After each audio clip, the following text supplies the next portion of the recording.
Welcome to this week's episode of our Summer 2025 Breaking the Ice podcast series. I'm Jessica Shadian, President and CEO of Arctic360, Canada's national Arctic think tank, and one of this summer's co-hosts.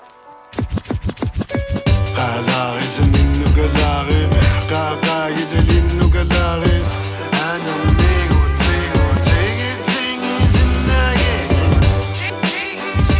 over the past half year, Greenland has become a regular on front-page news stories around the world. In Canada, interest and discussion about Greenland's politics and its people has spread well beyond, let's say, those in Nunavut and academic circles. Today would not be out of the realm of expected for a barbecue conversation to turn to the topic of our neighbor to the east. Yet Greenland's own outreach through diplomatic engagement around the world is longstanding. Its first mission outside of Denmark was to the European Union in 1992 when Greenland opened its Brussels office. And this was followed by its diplomatic representation to the United States in 2014. And the following year, Greenland added Canada to its diplomatic position. Up to now, the Greenlandic representation to Canada is shared with its representation to the United States. In 2017, Greenland opened its representation in Reykjavik, Iceland, and in 2021, the representation to China was established in Beijing.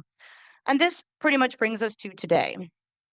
Greenland's representation to Canada has a new person at the helm, and this year also marks 10 years since its diplomatic post to Canada began. So much has happened politically over the past decade for Greenland, for the Arctic, and for the Arctic's role and relevance in global geopolitics. And so, to that end, our guests today cannot be better matched for this discussion. And we are really very honored to have joining us today Inuuteq Holm Olsen and Jacob Isbosethsen. Inuuteq has spent the better course of the past 2 decades representing Greenland abroad. I first actually met Inuuteq back in 2005 in Brussels, where he was serving as Greenland's representative to the European Union. In 2014, he moved to Washington, D.C. to become the first Greenlandic representative to the United States. And this was actually 1 year after I had moved with my family to Canada. And so in 2015, I could not be more pleased when he also became the head of representation to Canada as well. Our second guest is Jacob Isbosethsen. And while Jacob may be new to the shared US-Canada representation in D.C., he's certainly not new to representing Greenland around the world. Prior to arriving in the US, Jacob served as Greenland's first representative to China in Beijing, where he was there from 2021 to 2025. So not only did his time include a new diplomatic position to China, it also coincided with the outbreak of COVID and a world in lockdown.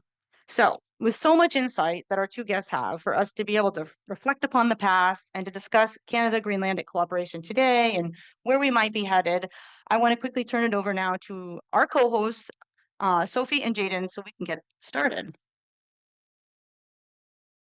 Yeah, thank you, Jessica, for your introduction. Also, very welcome from my side.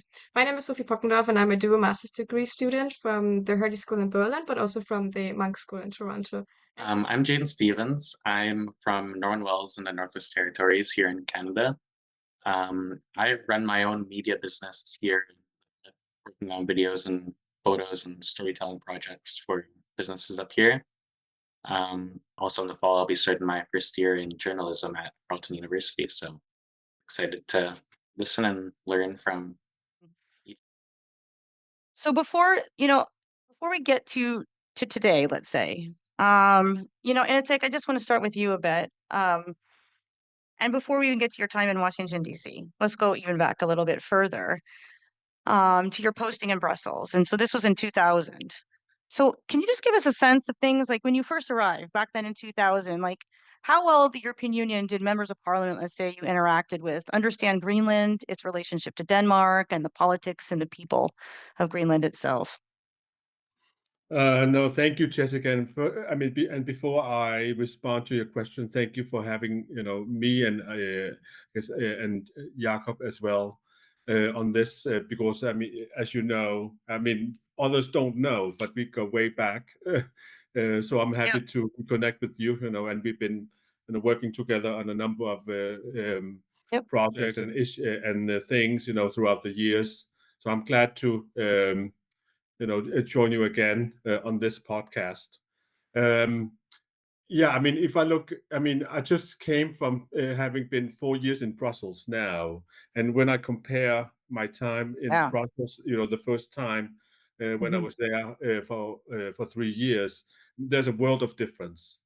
I mean, at the beginning of in 2000s, Arctic wasn't even something that people cared about or discussed. It was very difficult to get the attention of the policymakers or the European Commission or for that matter. But now, I mean, look at it. I mean, the Arctic is kind of the hotspot, so to speak, for a number of reasons, and it's much. I mean, there's a much more greater awareness. You have strategies dealing with the Arctic now, and you have a number of cooperative efforts as well.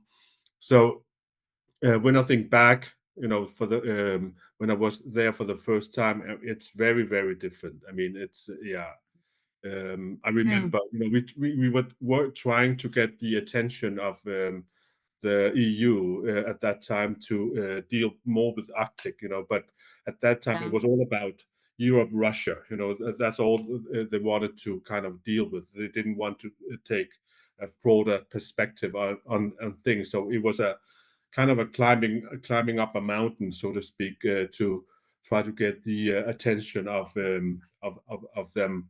theirs on Arctic issues.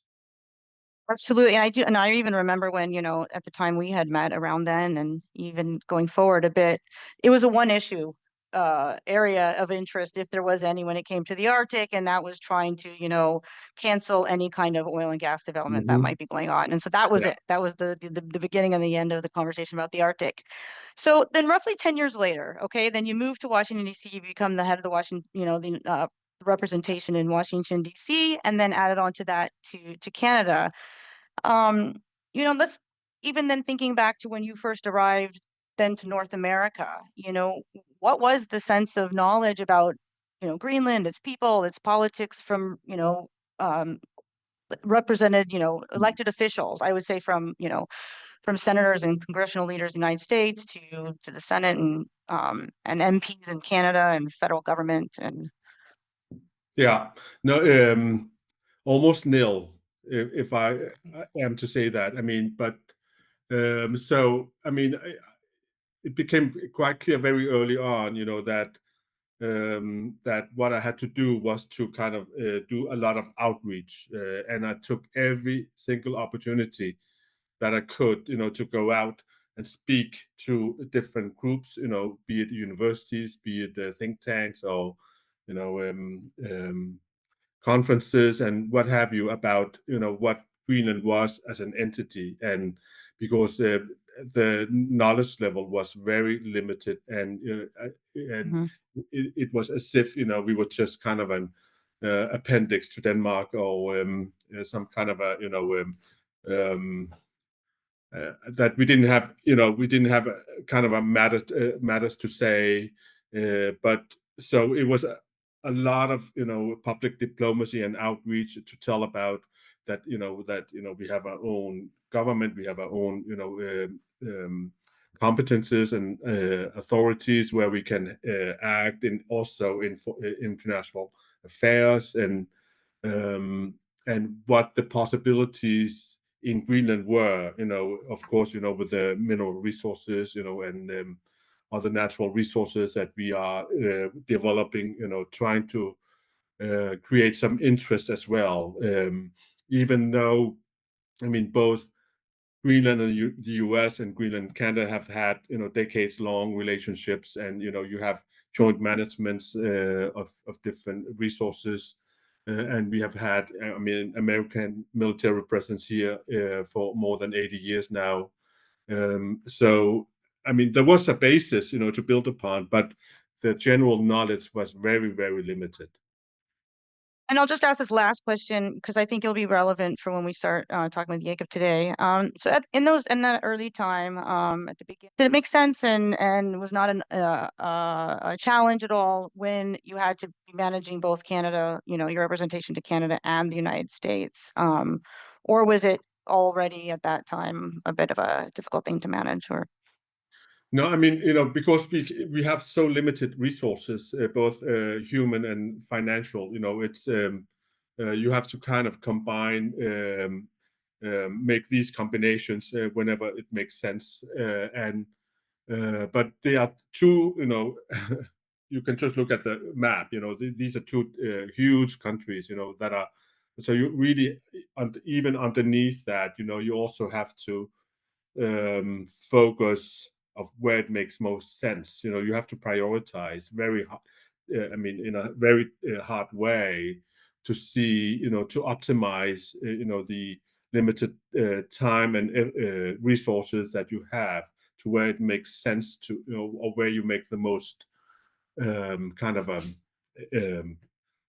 effort, and where it kind of pays more off.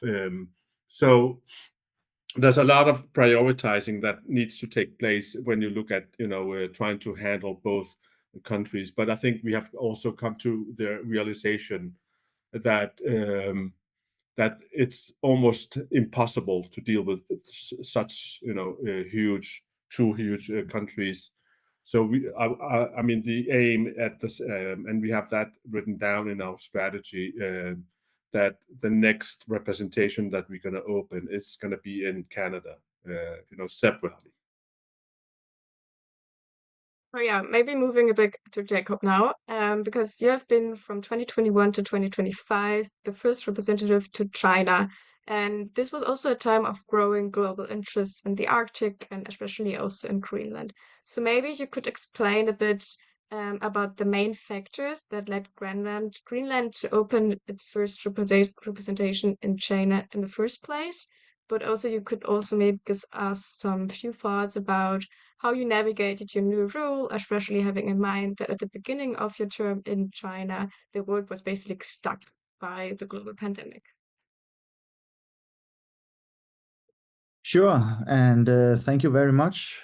Like Inuuteq said, thank you for having us to this podcast. It's a great privilege and honor, and it always feels good to be with our good friends from Canada. Going to your question to China, it is very important for the government of Greenland and the Greenlandic people that we are able to represent ourselves, as Inuuteq also explained when he opened in DC. And the reason why we chose China is because we didn't have a diplomatic mission in Asia before. But we have a huge and very important fishery export, both to China, to Japan, and we would like to expand it to other markets as well. Actually, our state-owned company, Royal Greenland, the fishing company, have had their Japan office in Tokyo since 1988.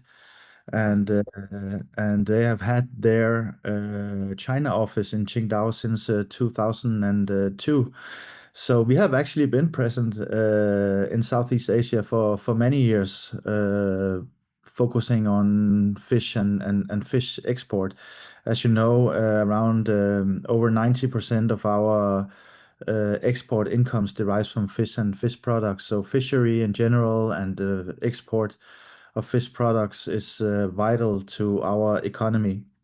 And of course, it is very important for us, the government of Greenland, to be present, to talk directly with the authorities, the governments in Japan and in China and in Korea, to first and foremost maintain our relationship and to possibly expand it and to have a regular dialogue and to assist our fishing companies, because obviously it's not only Royal Greenland who is exporting, it's basically all of our fishing companies who are exporting to China and Japan and want to expand in other areas. So that is very important for us, including also to work on to have a more regular dialogue on to promoting our beautiful country to attract more tourists. We now opened a new airport in Nuuk, and next year Ilulissat in North Greenland above the Arctic Circle, and Qaqortoq in South Greenland, which actually has been constructed by the Canadian Pentagon company. will open.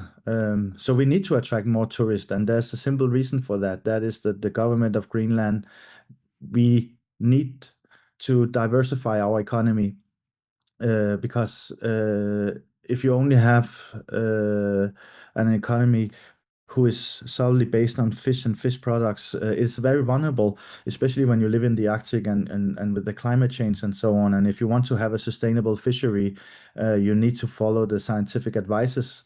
And we all know that the quotas, they go up and down. So some years are good, some years are bad. And so we need to diversify our economy with tourism, with mining, and with energy as well. So that is the main reason why we decided to open the office in Beijing. And as Inuuteq said, it is the same situation also in Asia. We don't have many resources. We are not so many people, 57,000 people on the world's largest island. So we need to cover more countries. So I actually also obtained official site accreditation to Japan and South Korea and Singapore.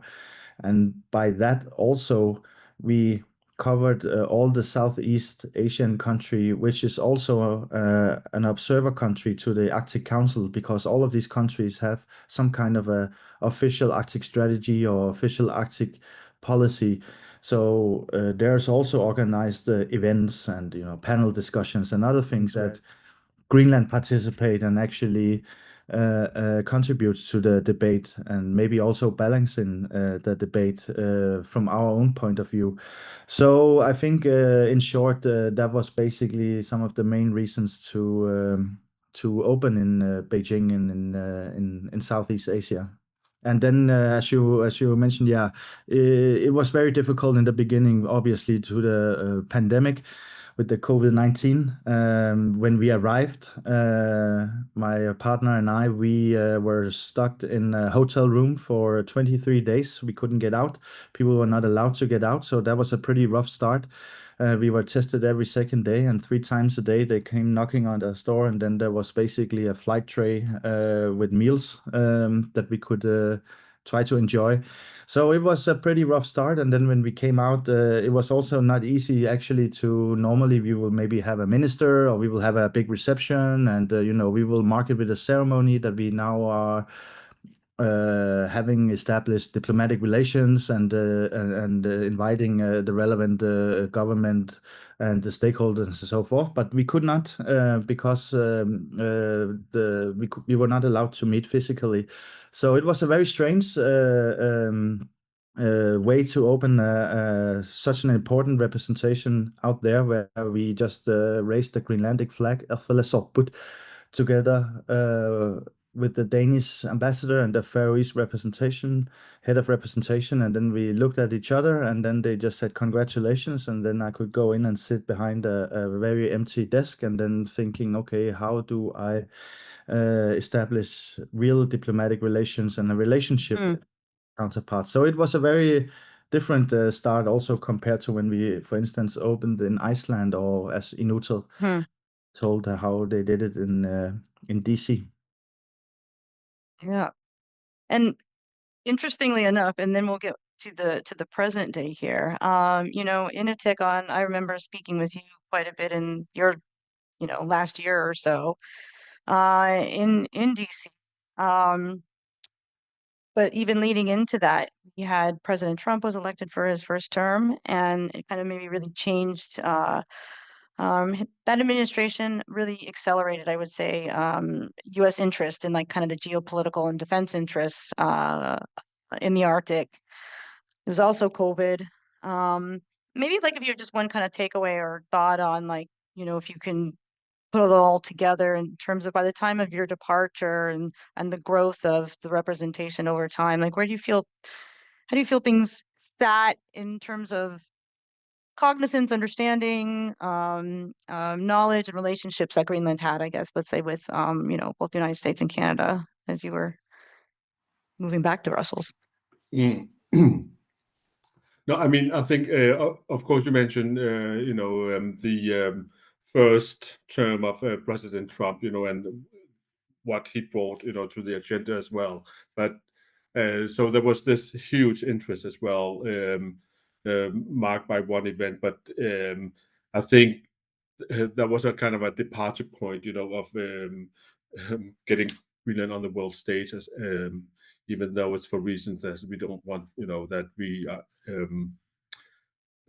are not so, interested in partaking in a discussion about that. But nevertheless, I think there was a growing, already before that, a growing realization, I think, among U.S. policymakers, that the importance of the Arctic, and the geopolitical ramifications, that with China and Russia and other actors and interest taking part, but also I think a realization, I hope, of what the different Arctic countries have a potential, of in terms of developing, the natural resources, or what it means, not, I'm not only talking about, the economic potentials, but also the need for development in the Arctic in general, for people who are living there, for developing the infrastructure, developing the connectivity, developing everything, that there is a need for continued, economic development and political development as well, and bringing those to the table of policymakers, because it is Ottawa and Washington D.C., who sits on a large part of, the decision-making power when it comes to, the different Arctic regions there. So it's about, as I said, it was very much an effort to try to educate and then bring those issues to the attention, both in Ottawa and as well as in Washington D.C., and then see what could what could come out of those efforts. Okay, let's get on this and get on to the current state affairs, and especially, Jacob, your new role. So, because in January, the new administration came into the White House, and by February latest, the average European, Canadian, and US American household had likely read or at least listened to something in the news about the politics and people of Greenland and its new role in the world. I can imagine that many people were not able to point Greenland on the map like last year, but now there definitely are. So, and also pointing out that Canada's newest Arctic foreign policy announced that they are opening a Canadian representation at Inuuteq. So let's talk about Greenland's representation, particular to Canada. Can you share with us what exactly your current mandate is and what the priorities of the government of Greenland are? Yes, certainly. You're absolutely right. It has been some special 6 months, the last 6 months that we have experienced, which has been quite different from what we maybe anticipated or how it was, for instance, when Inuuteq was there nationally with this new administration. So obviously, the role of the Greenland representations everywhere is basically to work on behalf of our government, to represent ourselves, to make sure that our interests are kept and raised, and that we are working for the benefit of the people of Greenland, where we have some special interest and focus areas, as we have talked about here. Of course, that has been a bit. It has been a bit difficult, and it has been a bit different from the beginning of this year with the new administration. So I think one of our main tasks has so far been to maybe to to explain what the official policy are from the government of Greenland, what we think about this whole situation, and maybe give some facts to the policymakers, to the administration, and so forth. And of course, that have kept us quite busy, everybody, the last few months. So there has not been so much focus on Canada, obviously, the last 6 months.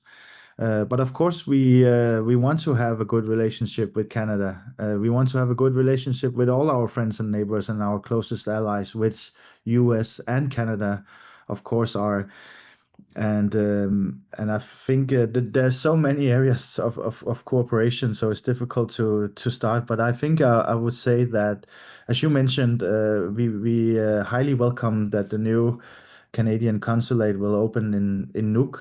Actually reopened. I don't remember, but probably around the 40s or the 50s, Canada used to have their consulate here in Nuuk, and actually Greenland. We used to have a Greenland representation in Ottawa in 1998 to 2002 as well. So actually, both of us are aiming at or have decided to re-establish our diplomatic relations officially, I would say, because of course we have had a lot of work in between and in between all these years. I mean, we just heard Inuuteq basically started and with the work back again officially in 2014.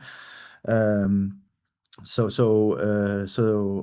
I think it's also a good thing that, for instance, in relations to when I said we have had a lot of work in between, it's not that we have had no connection. I mean, the ICC, the Inuit Circumpolar Conference, of course, have had a lot of exchanges and work together with our friends in the northern part of Canada.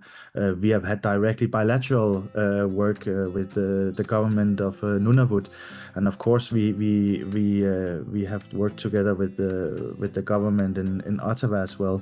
We have been working very closely together on the working groups in the Arctic Council, for instance, where we also, for the first time, have our colleague, our Greenlandic colleague, Kenneth Høegh, who has now been the chair of the senior Arctic officials and the Arctic ambassador. And we are very happy to see that Canada has basically done the same thing with, I think her name is Virginia Miras, as well, that has just been appointed.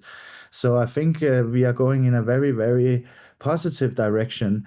And Inuuteq also mentioned our new strategy, as we call Greenland in the world, popularly nothing about us without us, which is our first actually foreign security and defense policy for the next 10 years. Well, one of the things is that of course we also, as Inuuteq mentioned, will open the Greenland representation in Ottawa, and then we are also aiming for we have a whole section separately only on Canada in that strategy, and one of the other things is that we will try to explore the possibilities to see if there can be established an Arctic North American forum, where the governments and parliaments and other stakeholders in Alaska, Yukon, the Northwest Territories, Nunavut, Nunavik, and in Greenland, can discuss challenges, opportunities, and solutions, because we share many of the same things. And as I mentioned, the Arctic Council, the ICC, we established after a long discussion to find some solutions with Canada regarding Tartupaluk, Hans Island, and the other what do you call delimitations lines and so forth in the Labrador Sea. We have different MOUs, and as Inuuteq also mentioned, we have these common this common work on both sharing the quotas, but also for the animals, the wildlife as well, that we govern together with Canada.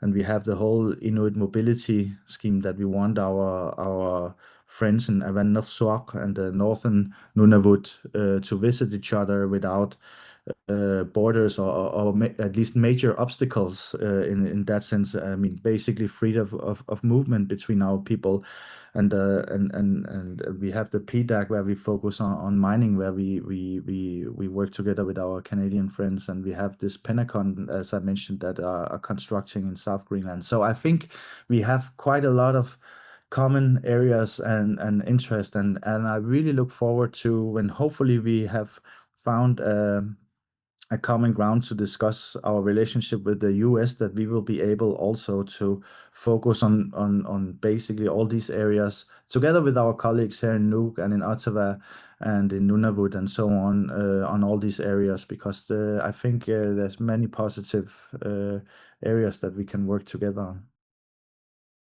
Yeah, thank you for sharing all this. I'm wondering, which areas would you say have the greatest opportunities for cooperation in the future between Greenland and Canada?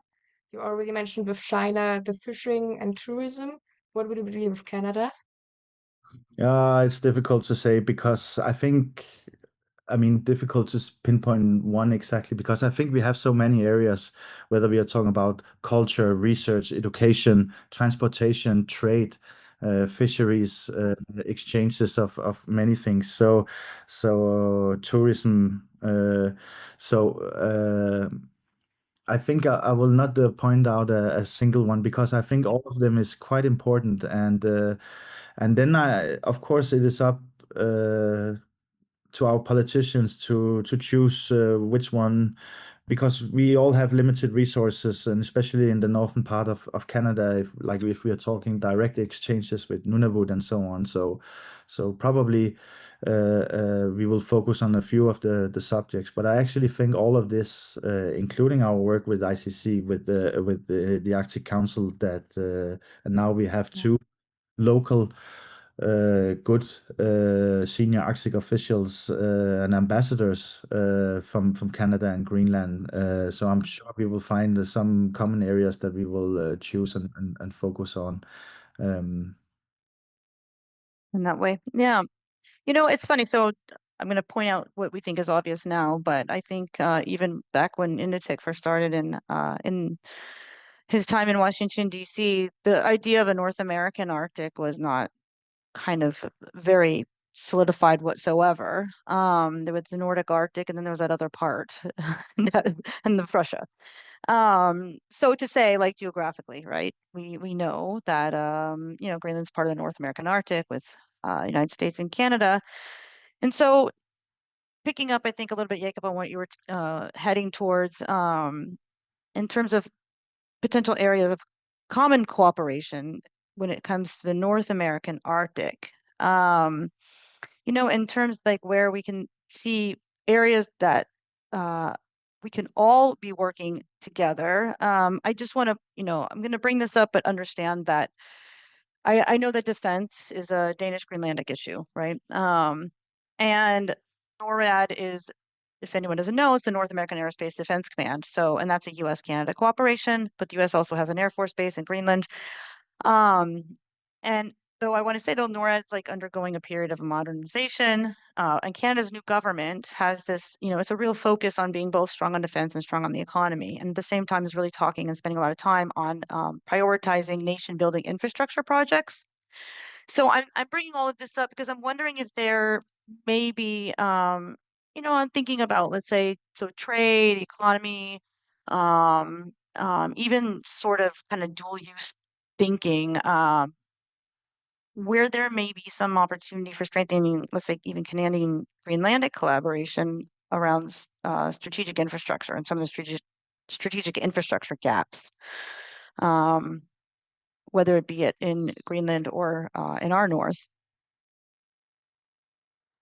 Yeah, I think you're absolutely right, and I was about to talk about security and strengthen cooperation on and focus on our security. And as you pointed out, the area of military and defense and security is under the Danish jurisdiction. But that being said, we are working extremely close, maybe closer than ever, together with our Danish friends, especially when it comes to defense cooperation. And the Danes are stepping up on the Arctic capability. They just put around 2 billion US dollars in the Arctic capacity building package, the first one, and there will come more as well.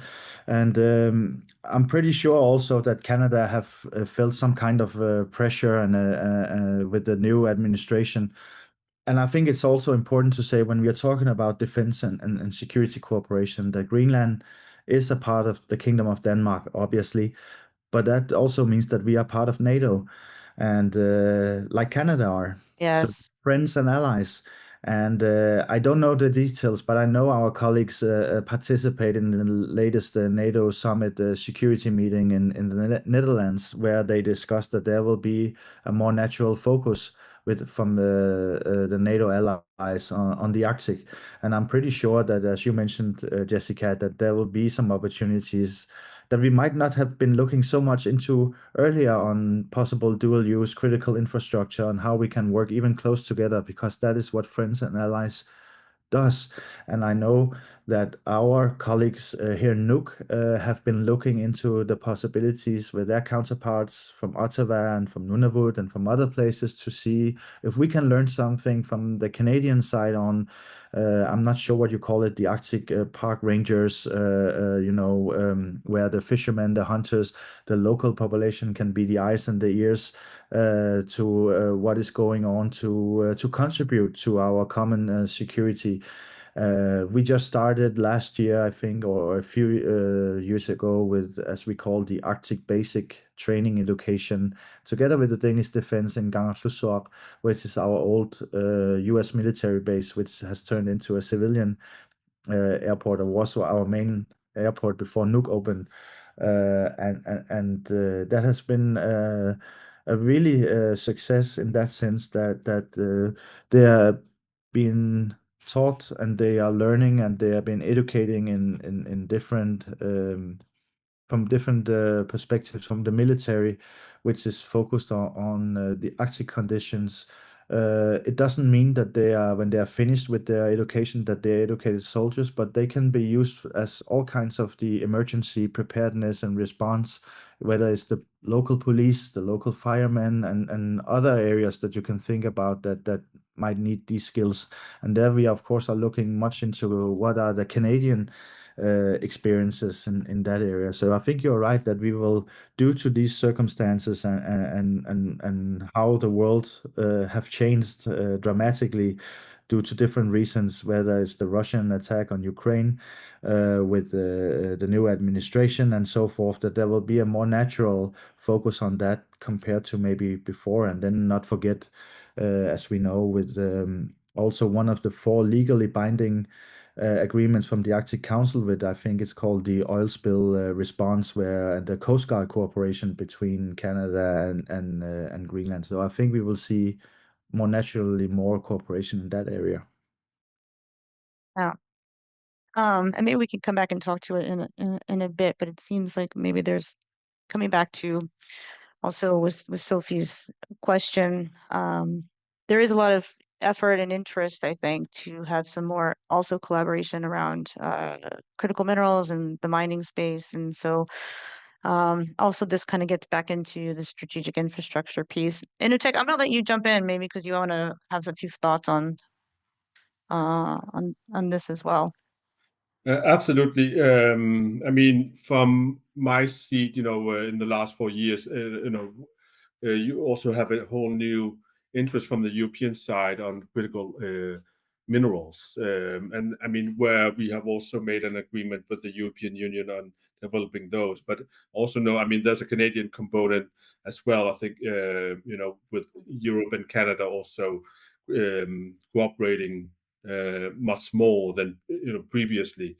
So I think due to these global agendas being addressed with a wish to decrease dependence on be it Chinese dominance in the critical minerals area or Russian energy. There's an increase, I think, attention that is being brought on, to see the potential of developing the different natural resources that both exist in Canada as well as in Greenland, and where you also have a lot of Canadian companies being present in Greenland, actually, because you have a huge industry in Canada, in the mineral resources area. So they're also present here, and that's where we also have I think, a common interest also, to develop these and work together even closer than before. No, and it like you mentioned, and going back a little bit to the rangers, like I think there's a lot of opportunity for learning from one another in terms and helping each other build out our competencies. So you were mentioning also about Canada being in terms of the mining space in Greenland resources, I think is a perfect example. But I think also we have something in Canada to learn from how Greenland's been able to and navigating the development of its own resources and finding a way forward as a nation, let's say, in that context. And so I would say you on the world stage, I think, are a bit ahead of Canada when it comes to our north and how uh, um, and I guess green lighting different projects forward and what that relationship looks like. I mean, we have also, equity opportunities and everything in our context of quite different. We have, in terms of territories, but I think just the conversations themselves lend to something, and also even the opportunity then to show to the rest of the world that these are two potential markets that are highly attractive in the sense that we both, both countries treat its people very well. There's, high labor standards, high environmental standards, and I think, where there might be opportunities, right? You become a bigger market when you can kind of put it in the context of a region, of a North American Arctic, let's say. And so it kind of gets to a little bit to the defense and security issues as well. Yeah. Now, can I just add something? Because Yeah, you mentioned, absolutely. high environmental standards and labor standards. Those are very also important for us. That's also where we see commonalities with, for example, European companies and European Union, being much more present in that space, because we share that, I think, and it's important to also highlight those elements when we talk about development of minerals, because we know what what the other unclear side looks like, and that's not something that we necessarily want to see. So therefore, having those standards at a high level is also important, I think, for both of us. And also, from my lesson, you talked about the differences and similarities. You have, you can't expect others to do it. You have to do it. You have to be at the forefront. You have to be, deciding yourself of what it is that you want to do, and then do it. Or maybe not all alone, but at least you have to take the initiative to do something about whatever it is that you wish to develop, and not, you can't expect others to come in and do it for you. So that's, I think, an important lesson as well when we look at the different kinds of development that we have between our different regions. Yeah, no, that's a good point. And it makes me think too about the being out in front of it, I think also, right? Because what seemed to happen is that the narrative was taken away and someone else was giving like telling the narrative about the Arctic and the North, and not understanding that, Greenlanders want to actually like sustainably develop their own, resources for their own prosperity. And I think in our own North, I think people don't understand at large that we have, land claim agreements, these are settled land claims agreements. And so when there is going to be a mine in Nunavut, let's say, or Northwest Territories, like in Nunavut, this is on settled land. So this is not something that's happened. You don't talk about, oh, you have to make sure that the Indigenous people are involved. Well, they're the ones running the show. They're the proponents of these projects. And so I think, yeah, I think we're doing much better, but there's a way to go in terms of helping to kind of export that narrative. And this is where maybe there's still a lot of potential for North American Arctic, right? For us to learn how to work together, I think, and talking to the world, I guess, that way. Yeah. Sofie, I would hand it over to you for. Yeah, thank you. So I have one final question for both of you. I mean, we cannot even figure out what tomorrow might bring, but what would be one thing you both are most optimistic about in terms of Greenland-Canada cooperation for the near-term future? You want to start, Inuuteq? And no, I think what I'm most optimistic about is that you have this, I think, realization on both sides that we need to work together closer, and that you are actually seeing concrete steps of that taking place. With opening of representations, because I think that's a great way to start talking directly, with each other. And that will make it easier, I think, down the line to establish other kinds of relations.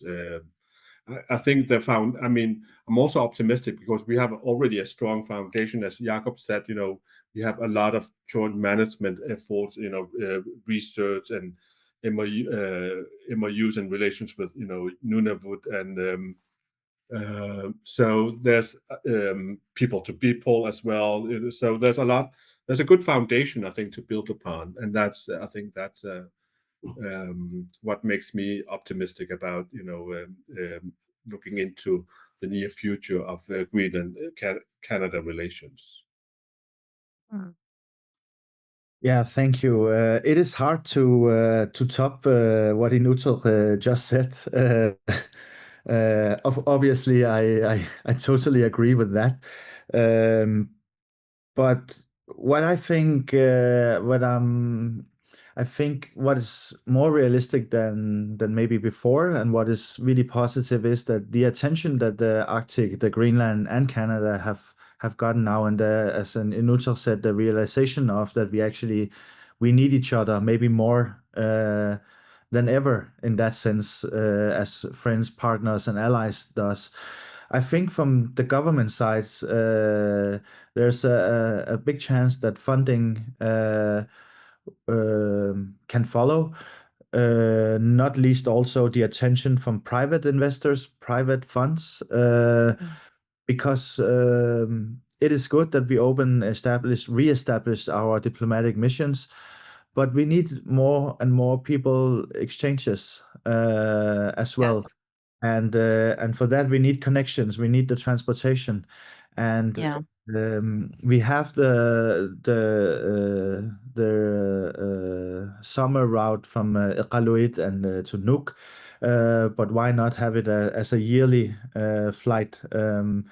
How can we keep that momentum? And I hope that that this attention, both of Greenland and Canada and the Arctic, will make it easier for also ordinary people to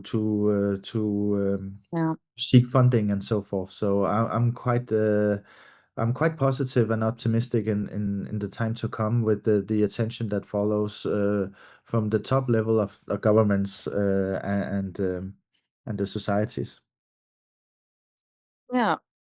Maybe I'll just kind of wrap things up a bit, but just say, personally, I'm also quite optimistic. I'm optimistic in the sense that I'm looking forward to us opening our representation in Nuuk. This is something I've just been, or like our consulate in Nuuk. This is something I've been hoping and wanting and pushing and talking about in any possible time I can get any politician or elected official or bureaucracy, anyone in the bureaucracy to listen. So on our end, I think that's exciting, because it seems to me to acknowledge that, you know, Canada is recognizing the importance of Greenland as our neighbor, and that we want to strengthen that collaboration.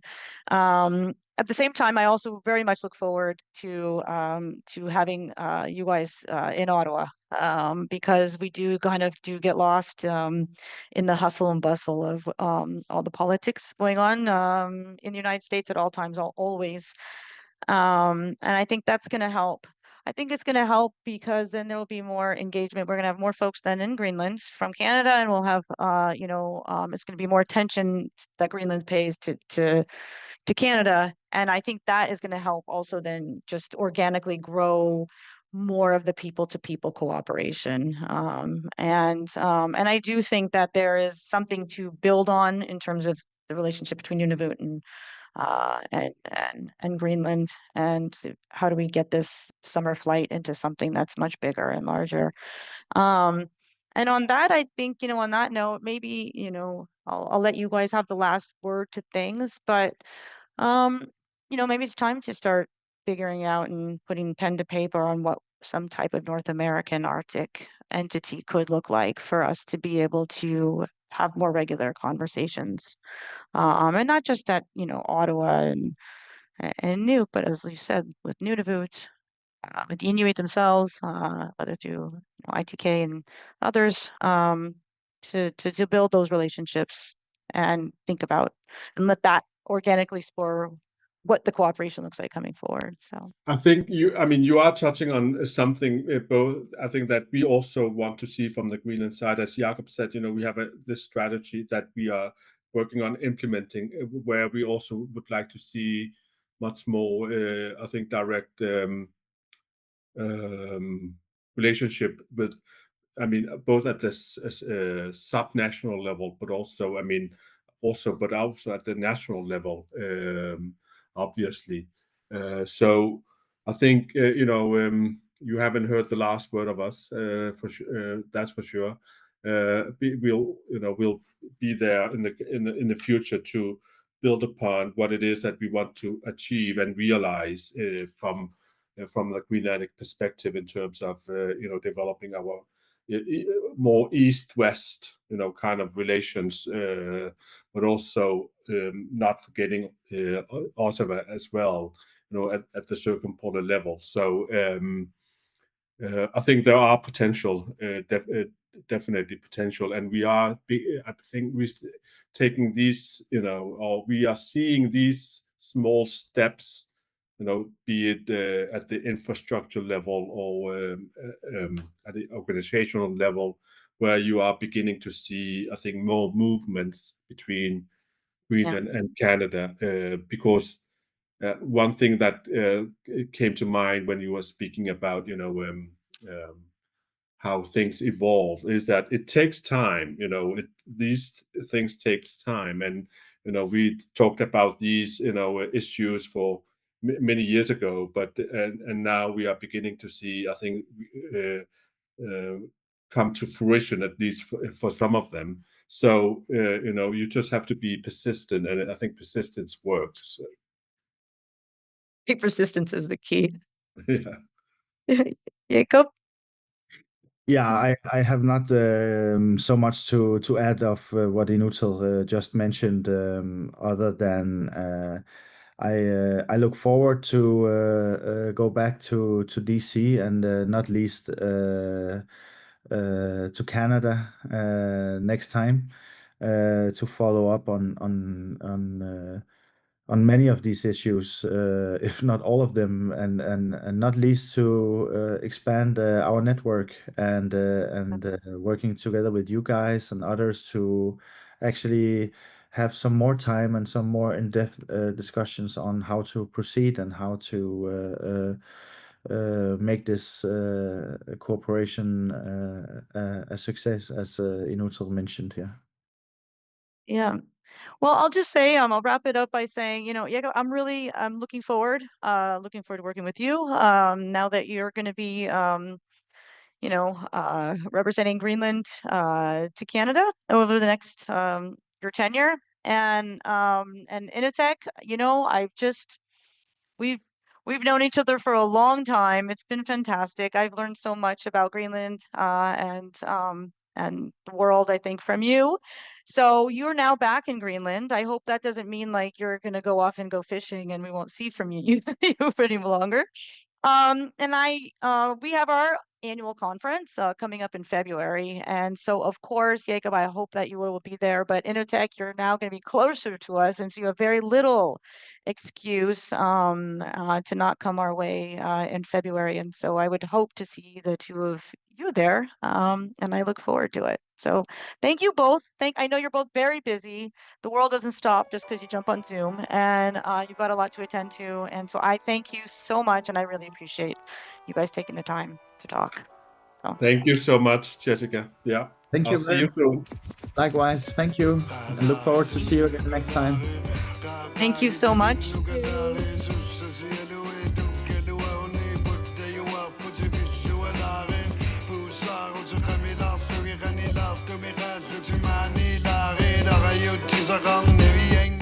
As a reminder, the views expressed on this podcast are the views of the participants alone and do not represent the views or opinions of Arctic360, the Munk School of Global Affairs, or any other government or agency. Thank you for listening to Breaking the Ice. Follow Arctic360 on social media to stay up to date on the latest podcast episodes and the Arctic360 content. You can find us on all streaming and several social media platforms, or you can visit our website at arctic360.org. Thank you for listening. This is Breaking the Ice.